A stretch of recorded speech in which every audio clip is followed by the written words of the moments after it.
They've been out coached in some certain situations. They haven't been disciplined in certain situations, and they've just played uninspired football against teams. And here's the catch: against teams they were more talented than.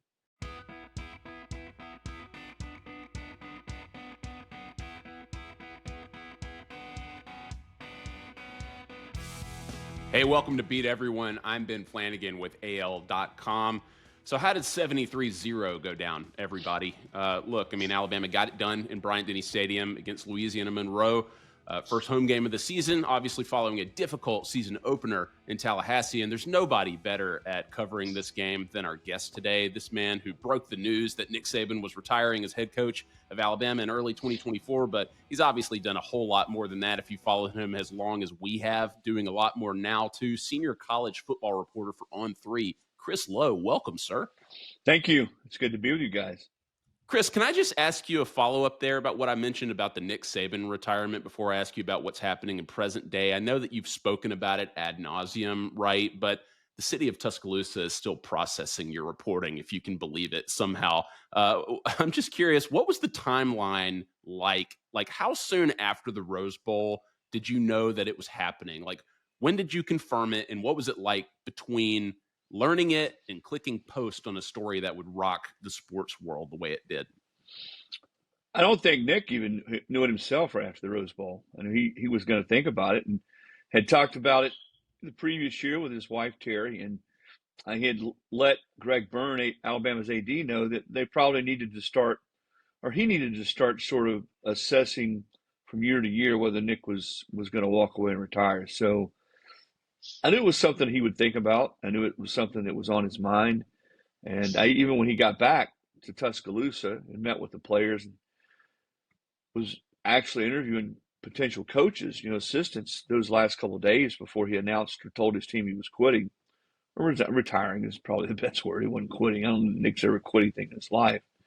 But that last day, I started to get a feel from talking to people who were close to the situation that it was probably going to happen. I think in Nick's mind, it was hard for him, even an hour before he walked in that room, to tell his players to come to grips with the fact that he was really going to walk away. I think we've all sort of been there and done that. We've had big decisions in our life. Just before you do it, or you tell the people that are closest to you, I think we've all had that sort of feel that, am I really getting ready to go in and do this? And I think that was the case with him, as he told his players that he was retiring as Alabama's football coach.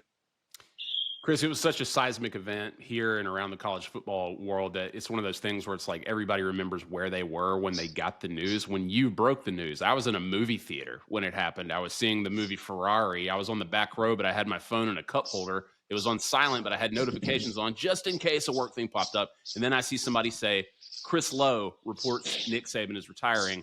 We're conditioned in this business to think, okay, it might be a fake account. Let's check it out and then check it out again, right? I went straight to the source, and boom, it's the real Chris Lowe. And if he's reporting it, it's the real deal. Time to mobilize everybody. That was a busy day for all of us, but I can't imagine what it was like for you personally. Well, I was like anybody else. Even though I knew that there was a chance it might happen, when it happens, you're sort of like, wow, because you know the magnitude of it. Here's a guy that's done it better than anybody, and for almost 2 decades at Alabama. And you get the news that he's telling his team that he's walking away. I think it was surreal for just, again, anybody that has had any dealing or any, not dealings with Nick, but college football, Alabama football. It was surreal. I'd be lying if I said otherwise. That, wow, this is truly an end of an era, and a guy that had transformed college football in so many ways was no longer going to be coaching. So I, even after I reported, I sort of sat there and thought, wow, this is something that as I get ready to turn 60, we all have things in our life, as you pointed out, things have happened, events around the world, events in the sporting world, and I even for 4 or 5 minutes sat there and just tried to come to grips with the fact that Nick Saban was no longer going to be coaching football. And Chris, before we get to present day, when Nick Saban retired, we heard all these names as potential candidates to replace him. I mean, names like Dan Lanning and Steve Sarkisian and Mike Norvell, and obviously his successor, Kalen DeBoer. But there was this guy who had won 2 national championships. He had played for 2 more. He had won multiple conference titles, ton of NFL draft picks, great recruiter from Alabama. Went to Alabama, played at Alabama. So by all accounts, big Alabama football guy. Said some things about the NIL and transfer portal that raised some eyebrows. But Chris, was Dabo Swinney never even in the conversation for the Alabama job?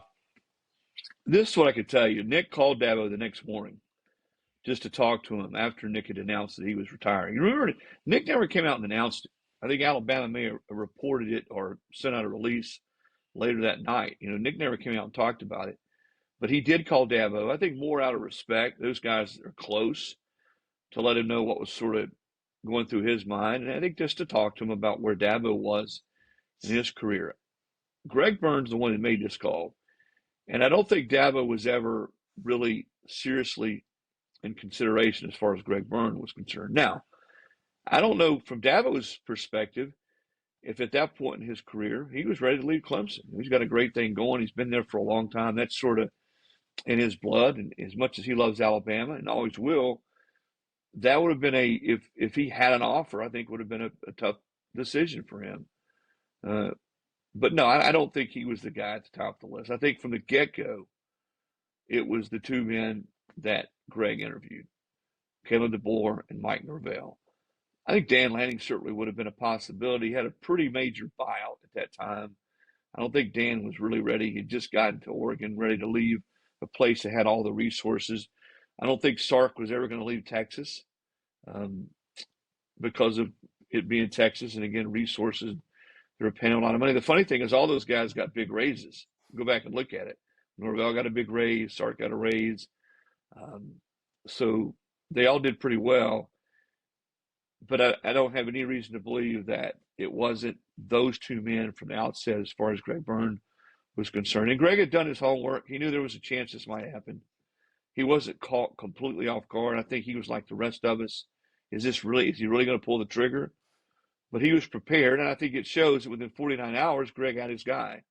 So he dove in, talked to Norvell, talked to DeBoer, and it made the call. So it was pretty efficient. I mean, a really, really efficient job search by Greg Byrne to go. And what he told me at the time was one of those searches and one of those replacements that 10 years from now, 50 years from now, we'll always look back on. No matter what Kalen does, if Kalen wins multiple national titles, if he doesn't make it past a couple years, this is a hire that Greg Byrne made, much like, and he sort of referenced the John Wooden hire. I know a lot of people out there who aren't as old as I am are like, wait a minute, who's John Wooden? Well, John Wooden was legendary coach at UCLA. He won 10 national titles, very comparable to what Nick did in his time in Alabama in hoops. And Greg, when we were talking about it after the hire, referenced that. So he knew what a big deal this was. And again, I think regardless of what happens with Kalen, and I think Kalen DeBoer is certainly going to get this thing turned around, but regardless of what happens, it's a hire we'll all will remember forever. You're right. It was quick. Efficient is a great word for it. John Wooden, that guy that Bill Walton was always talking about, right? Yeah, I remember him too. Chris, we're here now. They got their man and Kalen DeBoer in his second year. Did he shut everybody up on Saturday? I mean, 73-0. You keep hearing, quote, it's La Monroe. Don't get excited. It's ULM. Even people qualifying their analysis. I know it's ULM, but Alabama looked better, right? But as a response to week 1, how do you sort of diagnose the outcome for Kalen DeBoer? No, he didn't shut everybody up. You're right. It was ULM. And I think what he did and what his team did probably more appropriately is they came out and they played with the kind of urgency, the kind of focus, the kind of physicalness and intensity, from the first kickoff all the way through the game. And all coaches want to see their teams do that. I don't care who you play. And that's why Saban was so good. They won 100 in a row against unranked teams. And I think that was the frustration more than anything with Alabama fans is not that they had lost some games. It was a tough transition. Anybody who says that this transition was not going to be a hard one has their head in the sand. You're replacing the greatest to ever do it. Your approach is completely opposite of the way Nick coached. And you're bringing in players, new players, you're losing players. It was always going to be a hard transition. So they were going to lose some games. I had no doubt in my mind as we played last year out that Bama was going to lose multiple games. I didn't know that they would lose to Vandy. I didn't know they'd lose to Oklahoma on the road and go in the bowl game and look so just lackluster. I think the thing that got everybody's ire up there at Bama is the fact that they opened the season, a new season. They'd said all the right things in the offseason. He brought in, he sort of not overhauled, but brought in some new guys on his staff. Ryan Grubb was a key acquisition, offensive coordinator. And then they go on the road against a team that was 2-10 last year, and they laid an egg. I mean, there's no other way to say it than that. They just looked uninspired. They didn't play smart. They didn't play with. They got beat up in the line of scrimmage. All the things you don't want to happen coming off a quote unquote shaky year in your first year. So, sort of a perfect storm. I think probably we're going to look back at Florida State and say, well, Florida State was a lot better football team than I thought they were to start the season. I think that's one thing.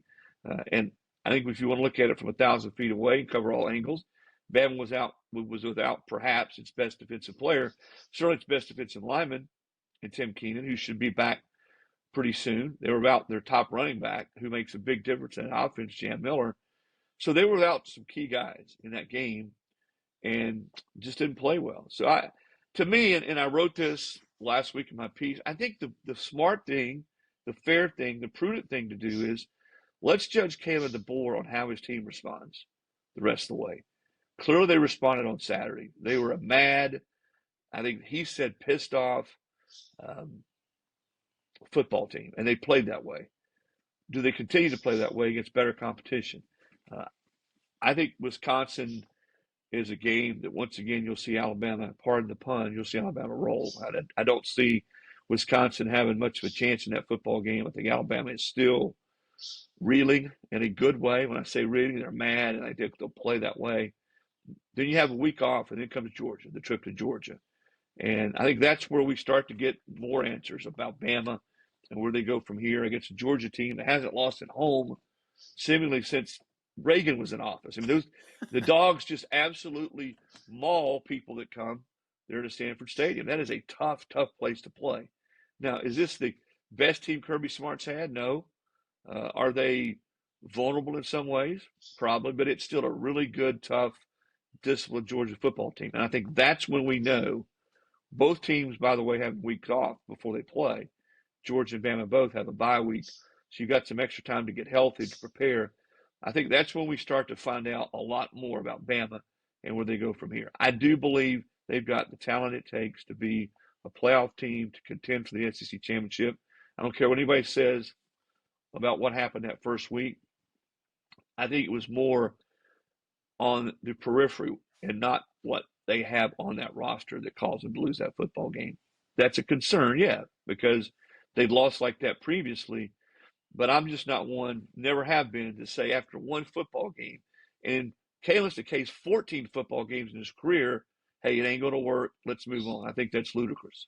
Well, can I follow that up, Chris? Because, I mean, similar to It's La Monroe, let's wait and see, the more even-tempered college football fans and analysts would say it's just one game. Relax. Let's see what happens, right? But there was undoubtedly panic last week, and there probably still is among a large portion of the fan base and maybe some other people who actually are instrumental in the fate of Kalen DeBoer as the head coach, especially anybody paying out Kalen DeBoer's contract, right? Like, the hope around Tuscaloosa, like you just said, is that Florida State is actually competitive nationally, and Alabama has and will continue to right the ship.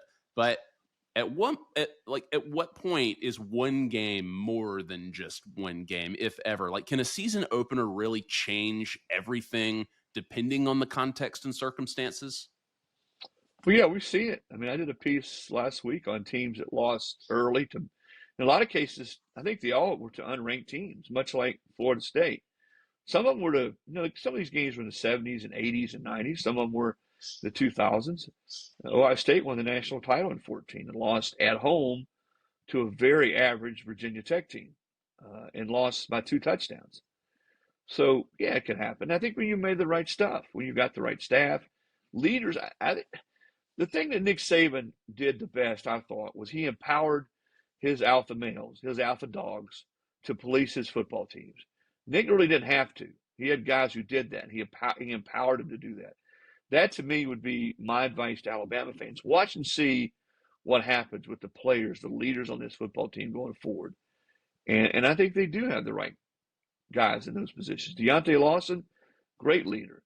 Tim Keenan, great leader. I think Todd Simpson, even though it's his first year starting, is a guy having been around that program some this preseason. Those guys respect him greatly. And I think you'll see those guys step up. They're going to need to, because that's what Bama needs more than anything. As I said earlier when we started, I think Bama will get this thing turned around. I think they're too good. They're too talented. Kalen DeBoer, as I wrote, he didn't forget how to coach football overnight. He understands how to relate to players. Now, how he relates to players may be different than Nick Saban did or does, or Kirby Smart. And I think that's where we all, and probably we're all, the media guilty of this, fans are guilty of this. At some point, we got to get away from the Nick Saban / Kalen DeBoer. Nick Saban's not coaching anymore. The way he did it is different than the way Kalen DeBoer is going to do it. Different than the way a lot of coaches are going to do it. That was a great blueprint. It produced 6 national titles, but it doesn't mean it's the only blueprint to win at a high level. And people talk about fit, and I think that's fair. When you see going into that game last week, Bama was 5-5 in its last 10 games.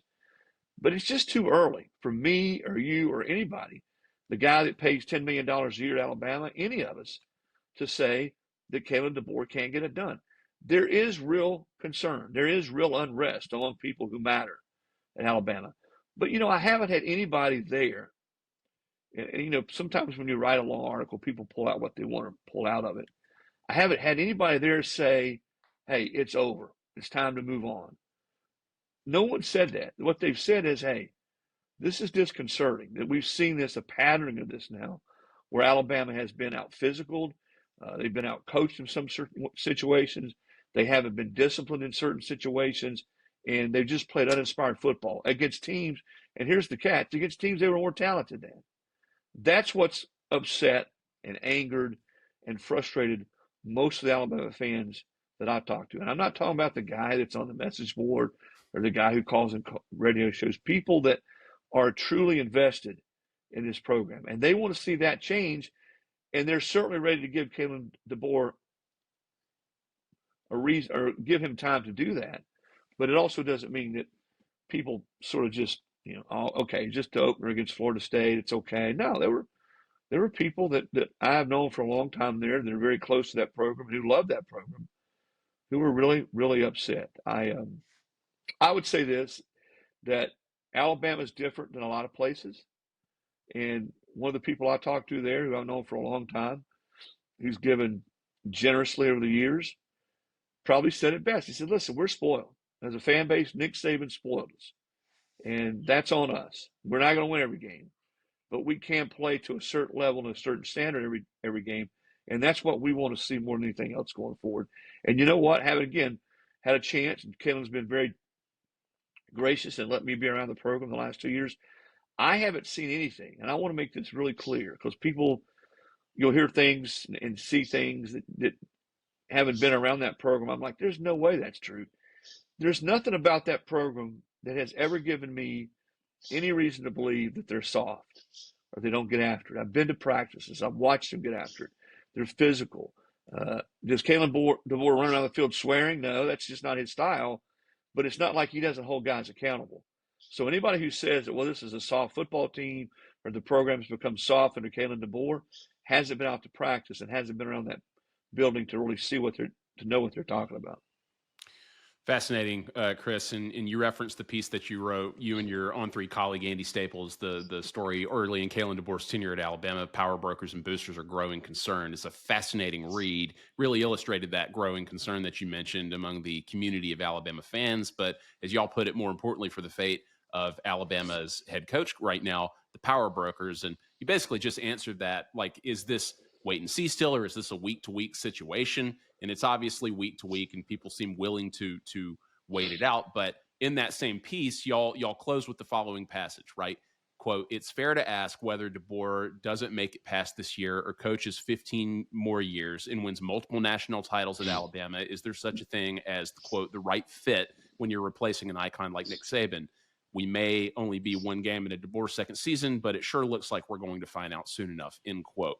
So, again, I don't have to ask what you're hearing now because you just told us, but I think people are curious if folks behind the scenes have taken a breath, right? Like, has DeBoer somehow reassured them, whether that's his public messaging, which he was asked to deliver during a press conference, or behind the scenes? Or do you think that the stakes are such that depending on what else happens, a loss to Georgia, challenges with Missouri and Vandy and other ranked teams or even unranked teams, that we have a long way to go here before we know anything? Yeah, I think sustaining what we saw Saturday is important for Kalen, the staff, the program. I think sustaining that type of intensity and focus for the entire game. I don't care who they play. I think that's the thing that probably is most important here as they go forward. This is, and I've said it repeatedly, this to me is the toughest replacement of a coach in all the years that I've been covering college football. I don't think anybody thought it wouldn't be. And I think the thing to understand here, and I certainly know this, having spent time with him and talked to him, Kalen DeBoer wanted this challenge. There was never any doubt in his mind that this was something that he was going to dive head first into. He ran to this job. He didn't shy away. Some people, I'll be honest, I talked to some people like, man, I don't know if I want to go in behind Nick Saban. You know, the old saying, you don't want to be the man that replaces the man, but the man who replaces the man who replaced the man. I don't think that was Taylor's thought process at all. He saw, hey, it's Alabama. Uh, Coach Nick Saban had built that place or built that program into the elite envy of all of college football. I want to go in and take my shot at it. And that was his thought process. So for anybody who's saying that, well, maybe he's not cut out or maybe this is not for him or he's not the right fit, remember, he ran to this challenge. He ran to this job. And there was no hesitation. Now, at Alabama, man, you always got to feed that monster. That monster was created a long time ago. And it only got bigger and badder and meaner under Nick Saban. But you got to keep feeding it. And the positive way to look at this is Kalen and this team have a lot of opportunities the rest of this year to keep feeding it. They got a lot of tough games, a lot of marquee games left on the schedule. So that's the way I look at it. But yes, I do think the Georgia game, if you want to sort of circle one game going forward, that's going to start to reveal even more answers about where this program is. Have they truly picked themselves up off the ground after that debacle against Florida State? I think that's the game for three reasons. Number one, they're going to have an extra week to get ready. Granted, Georgia will too, which means they should be healthier.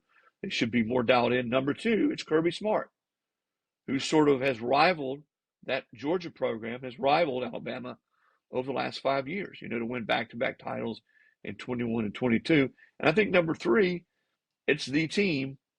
I think when you talk to Alabama fans, you talk to people around that program, it's the team that they probably need to beat or want to beat the most to show, hey, we're still right there on the top of the mountain in the SEC. I think if you want to throw in a fourth reason, it's going to be another road environment. Alabama didn't fare very well on the road against Florida State. And I think it's fair to say through 14 games, they haven't played great football on the road, period, right? They lost to Vandy. They lost to Oklahoma. They lost to Tennessee. They lost to Florida State. So I think the fourth would be to be able to go on the road against a really good football team in a tough, hostile environment and prove that you've got the mettle to win in those type of situations. Yeah, their opponent coming up, Wisconsin, the only real road game where they look sharp and they started fast and they look like a complete team who could contend nationally. So, but what you're saying is they need to go in reverse of what happened last year. The debacle happened early this year. They go in to beat Georgia, whereas last year they beat Georgia, and then the debacle the following week against Vanderbilt. Two more for you, Chris, and we'll let you get out of here. We appreciate you. What did you make of what former Alabama quarterback A.J. McCarron said last week, if you saw that following the Florida State loss? He doesn't see Alabama moving on from DeBoer anytime soon, strictly because of the size of his buyout. But he said, quote, another thing that hurts Alabama right now, unquote, is how they compare with other top programs in the NIL market, that they're working with much less. We know that it's really tough to gauge how much any program has available for NIL, considering player compensation comes from different places in the current landscape, with revenue sharing and payments from collectives still owed that were in place prior to the settlement, deals that were in place with individual players and other companies. It's still pretty murky. But do you see Alabama as competitive with programs like Ohio State, Texas, Oregon, or are they playing from behind here still? Well, you know, starting with AJ, and I covered AJ at Alabama, and I'll say this, and he represents, I think, a lot of the players, former players, those people who played in the program pour out their blood, sweat, and tears. I mean, that's an extremely prideful bunch of former Alabama players. And a lot of them have said some not so nice, flattering things about the program right now on public forums. I don't know that that's a whole lot different than other places who've won a lot, where the former players get upset, they get frustrated, they say things in the heat of the moment. After you lose a game like that, is it helpful? Probably not. But I get it. That's your school, that's your team. Let me say this about the NIL. It has changed the landscape for a lot of people. You can't stockpile players at positions. I mean, when I go watch Bama practice years ago, they have 8 guys on the defensive line. You couldn't tell the ones from the threes. They'd have 8 or 9 guys in the offensive line who could play for anybody. It's harder to do that now because those guys who aren't playing transfer elsewhere. And it's not just Bama, but it's everywhere. Ask Kirby Smart in Georgia, he'll tell you the same thing. But when I look at Alabama's talent, when I look at sort of the way they're recruiting, it doesn't seem to be hurting them. I mean, the class that they're building right now is among the best classes in college football. Their 25 class was outstanding and ranked very high. So until I start to see Bama consistently getting beaten on the recruiting trail over and over again, then no, I don't think they're at some kind of disadvantage. It's not like they don't have the money. Now, do they have as much money as what Oregon's spending with Phil Knight? What Ohio State spent on their roster? Probably not. I think that's fair to say that. But it's not like they don't have enough money and enough resources to always compete at the level that they have. Again, I go back to the kind of player, the caliber of player they're getting over the last couple of classes under Kalen DeBoer. They're getting elite players. Now, I will say this, that one of the things that a couple of people have pointed out to me is in state, they've lost some battles. They've lost some players that typically they didn't lose. But they've always lost players. I mean, you go back to Justin Ross, the great receiver at Clemson. That was under Nick Saban. He was from the state of Alabama. So it's not like the first time they haven't gotten the elite players in their state. But I would say that over the last year or two, there's some players that have left the state, that if you had your druthers, you'd certainly rather keep them at home. But no, I think there's plenty of resources available. I think this staff is recruited at a level that there's no reason that Alabama should not continue to compete in the top 5, top 10 of college football. Justin Ross, that one kind of bit them a little bit, ultimately, didn't it? Yeah, that one still kind of stings, I think, for Alabama fans. Chris, last one here, another Nick Saban question. You've done such a terrific job reporting on his coaching career for so many years. You've got unique insight into his legacy and who he is now in his post-coaching life. And by all accounts, even firsthand from the man himself, he's enjoying what he's doing now, right? Like, he debunked rumors this summer that he intends to re-enter the coaching field. He looks like he's having a great time on ESPN, seems really energetic. How do you see Nick Saban's career playing out for the foreseeable future? Do you think that he remains a college game day fixture, or could there be more on the horizon? No, I don't think he's going to coach again, if that's what you're asking. I don't think that's on his radar at all. I haven't talked to people who would know. I think you're right about TV. Not only does he like it, he's good at it. I don't think any of us, I'm bad at golf, so I don't play as much golf as I used to. And even he said his golf game has gotten worse the more he's played. But if you're good at something, you keep doing it. And I think that's something that he looks forward to. He prepares for Saturdays, and you can tell it when he's on the set, the way he prepared as a head coach. They're able to do things, he and Terry and the family, that they were never able to do all those years he was coaching. They've got a couple places down in Florida and in Georgia. They enjoy doing that. He does like to play golf. I think he's always going to be involved in the sport, however he can help, and you're going to see him at different – he's going to make appearances and do things that in certain situations he think promote football, because football has been such a big part of his life, going back to when his dad headed up the Pop Warner League there in West Virginia, the little coal mining community that Nick grew up in. I've talked to him at length about those days and what that did to him and how it shaped him. Football is very, very important to Nick Saban, but he's going to be 75. He would be 75 next season. And as he's told me, there aren't any more coaching horizons out there at this point in his life that he wants to tackle. And you know what? Probably even more importantly, that Miss Terry wants him to tackle. And I think that's the thing that people should remember most when they start asking, is Nick Saban coming back to coaching football? Chris, we know who's really in charge in the Saban household, to say the least. He is senior college football reporter for On3. Follow him at CeeLo FB. One of the best to ever do it. Still at the top of his game. Chris Lowe, thank you, sir. Thank you. Enjoyed it.